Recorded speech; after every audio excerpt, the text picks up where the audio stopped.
from the Scripps Studios, this is 10 News. Hello, I'm Jason Martinez with his 10 News update. A Good Samaritan who pulled over to check on two drivers involved in a crash is hit and killed on the freeway. This is at the 94 near 28th Street. CHP says a Honda and Mercedes crashed on the freeway. They say a man and woman stopped to help, and after checking on the Honda, the woman ran across the freeway to check on the Mercedes, and that's when she and the Mercedes were hit by a Jeep.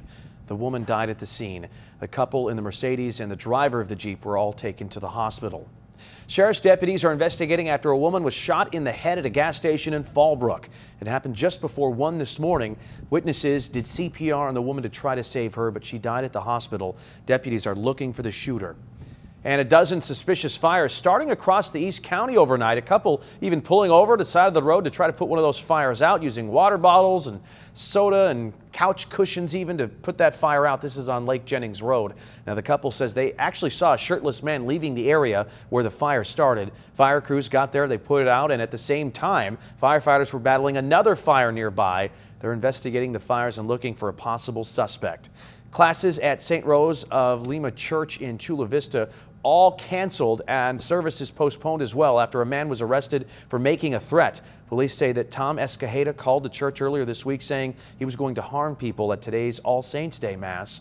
Parents of St. Rose of Lima School received an email from the principal saying that they will be hiring a security guard as a precaution. Classes will resume tomorrow, and the All Saints Day Mass will happen next week. Let's get your forecast now. Here's Megan. Oh, and it's a cool in the morning, warm in the afternoon. That trend continues into the weekend. Under mostly sunny skies, offshore winds will continue. They won't be very strong, but it is acting to clear out our marine layer.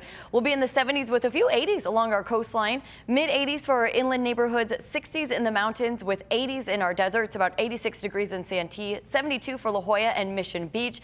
Temperatures will continue to climb in the coming days, but they will be dropping just as quickly in the overnight hours. In fact, if you're headed out to the Oceanside Sunset Market tonight, we'll start off about 72 degrees by 5 o'clock, but by 9 o'clock already dipping down into the 60s. Jason? Thank you very much. And for the latest news, weather, and traffic, go to 10news.com or download our free 10 News app in your app store. For 10 News, I'm Jason Martinez.